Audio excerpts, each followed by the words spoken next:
नमस्कार मंडळी, कसे आहात?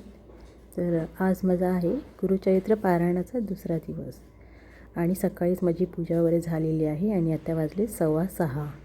तर मी म्हणले थोडासा टाईम आहे तर चला थोडं 5 मिनटाचा वॉक करूया बाहेर. बाहेर बघा 6:15 झाले तरी पण काळोख होतं. आता थंडीचे दिवस चालू आहेत पण आमच्या मँगलोरला गरमीने माणूस एकदम पागल होतो आहे. मुंबईला एकदम थंडी असणार पण इकडे खरंच खूप गरमी आहे. पण दिवस रात्रीचा फरक तर असतोच ना सगळीकडे, की कुठेही गरमी असली थंडी असली तरी इथे पण थोडं लेटच उजेड होतं. त्याच्यानंतर मग पोरीचा टिफिन बनवायला घेतला आणि मग तिला दिलं मुगाची भाजी आणि राईस भात. तिला कधी विचारलं मुगाच्या भाजीवर चपाती देऊ तर नको, तिला भातच आवडतो. कुठलीही ग्रेव्हीवाली भाजी बनवली की तिला भातच म्हणजे तिला भात खायला खूप आवडतो, म्हणून मुगाची भाजी. आणि आज तिला एकटीला स्कूलला जायचं होतं त्याच्यामुळे थोडंसं मला बरं वाटलं. आणि मोठ्या मुलीचं आज स्कूल नव्हतं, कॉलेज नव्हतं. मग तिच्यासाठी मुगाची भाजी. मी मुगाची भाजी आधी ना थोडीशी बॉईल करून घेतली, नंतर ना थोडा शिजायला वेळ लागतो म्हणून कांदा टमाटो आधी चांगलं शिजवून घेतलं, कारण कांदा टमाटो ह्या लोकांना चालून जातं. मी नाही खात कारण पारायण चालू असल्यामुळे. टोमॅटो खाऊ शकतो पण कांदा नाही खाऊ शकत. आणि तुम्हाला माहितीच आहे सगळं पारायणाच्या दिवशी कसं असतं जेवण. तर अशी मस्त ग्रेव्हीवाली भाजी बनवली आणि भाजी जरा चांगली अशी नरम शिजली ना तरच छान लागते, नाहीतर थोडीशी अशी तडपे ठेवलं की जरा खायला चपातीवर छान लागते, पण अशी राईसवर छान लागते खायला. त्याच्यानंतर मग तिच्यासाठी मी राईस आधी बनवून घेतला होता आणि आता ब्रेड टोस्ट करते. नेहमी ब्रेड टोस्ट काय द्यायचा, म्हणून मी तिला ब्रेड टोस्ट करून दिला आणि चहा दिली आणि ब्रेड टोस्ट बरोबर मस्तपैकी मुगाची भाजी दिली आहे. कधी खाल्ली आहे का तुम्ही मुगाची भाजी ब्रेड बरोबर? खरंच छान लागते, खाऊन बघा. बटाटा वगैरे तर आपण खातोच ना, पण ब्रेड बरोबर अशा भाज्या खाल्ल्या छान लागतात.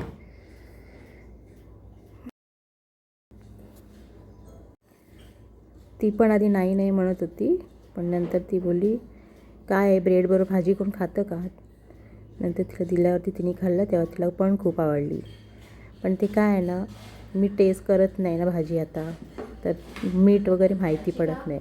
खाऊन झाल्याच्यानंतर मला बोलते, भाजी खाऊन झाल्यावर बोलते भाजीमध्ये मीठ कमी होता. मी बोलली सगळं खाऊन झालं आणि आता मला तू सांगते भाजीमध्ये मीठ कमी आहे, तर हसायला लागली. त्यानंतर मग टिफिनमध्ये भाजी भरली, राईस भरलं.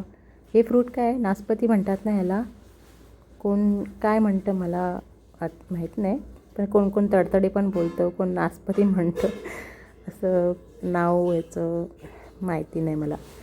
पण हां, मग ते एक दिलं टिफिनमध्ये. सगळं टिफिन भरून झाल्याच्या नंतर मग दिला मी स्नॅक्ससाठी अजून बिस्किटं. तर ही बिस्किटं तिला खूप आवडतात, तर तिने आदल्या दिवशी सांगून मला ही बिस्किटं टाकून दे टिफिनमध्ये. आणि मी सकाळी जेव्हा उठली होती ना तेव्हाच मी कपडे मशीनला लावले होते. तर मला ते सगळं आता तिला स्कूलला जाता टिफिन वगैरे भरून झाल्याच्या नंतर मी कपडे सुकत टाकायला घेतले. कपडे झाल्याच्या नंतर मग मी पारायणाला सुरुवात केली आहे, पोथी वाचायला. तर इथे मी बसलेली, ते माहिती आहे ना बाजूला म्हणजे कपडा टाकून ठेवतात सतरंजी अशी छोटीशी, काय म्हणजे दत्तगुरू महाराज जेवण ऐकतात त्याच्यामुळे मी पण तसं ठेवलेलं होतं. तर ही आहे कारळ्याची भाजी. आता मी कारळ्याची भाजी आणि चपातीचं नैवेद्य दाखवणार आहे. ही कारळ्याची भाजी गावठी आहे, तर त्याचा कलर बघा किती चेंज आहे ना, पोपटी कलर. तर ही ना मी आधी कारळ्याची भाजी बनवताना रोस्ट करते आधी, त्याच्यानंतर भाजी बनवते. पण ही भाजी मी रोस्ट करता ही भाजी शिजली. मला तर मिळाली का आता काय. मग मी खूप हलकी तेल टाकून मिरची टाकून आणि हलकीच म्हणजे 2-3 मिनटासाठीच ठेवलं, कारण का मला खोबरं टाकून थोडंसं परतवायचं होतं म्हणून. तर ही तेव्हा शिजून गेली, तर म्हणजे पटकन शिजली. पण रोस्ट आधी मी नाही तर करते ना तर थोडंसं असं एकदम ब्राऊनसारखी होती ना तशी वाटली की छान लागते नंतर खायला भाजी. तर मी काढून घेतली आता आणि आता मिरची आणि मिरचीची फोडणी देईन. मिरचीची फोडणी देऊन झाली की मग मी नैवेद्य दाखवेन. आता सगळ्यांची गुरुचरित्राचे पारायण चालू असतील ना, सगळ्यांची म्हणजे एकदम सगळ्यांचीच नाही, कोणाकोणाची असतील चालू, त्यांच्या घरात पण अशीच गडबड असेल ना. खरंच 2-2 असं जेवण बनवायचं म्हणजे देवाला नैवेद्याचं आणि पोरांचं, मग नंतर दुपारचं जेवण, बापरे. पण काय नाही करताना ना म्हणजे असं आधी खूप घाबरायसाठी सारखं होतं, पण करत गेलं ना की एकदम असं इझी वाटायला लागतं हळूहळू करून. कारण मी स्वतःच इतकी घाबरत होती ना, पण नंतर मलाच समजत नाही मी करेन की नाही करेन. पण नंतर थोडं थोडं असं नाही इझी, एक दिवस झाल्याच्या नंतर दुसऱ्या दिवशी तिसऱ्या दिवशी इझी होत गेलं. म्हणजे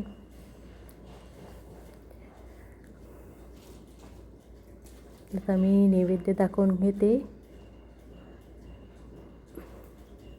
आणि तुम्हाला हा व्हिडिओ कसा वाटला माझा ते मला कमेंट करून नक्की सांगा. आवडला असेल तर लाईक, शेअर, सबस्क्राईब करा आणि तुम्ही पण गुरुचरित्राचे पारायण करा जमलं तर. बाय. पुन्हा भेटूया नवीन व्हिडिओसोबत.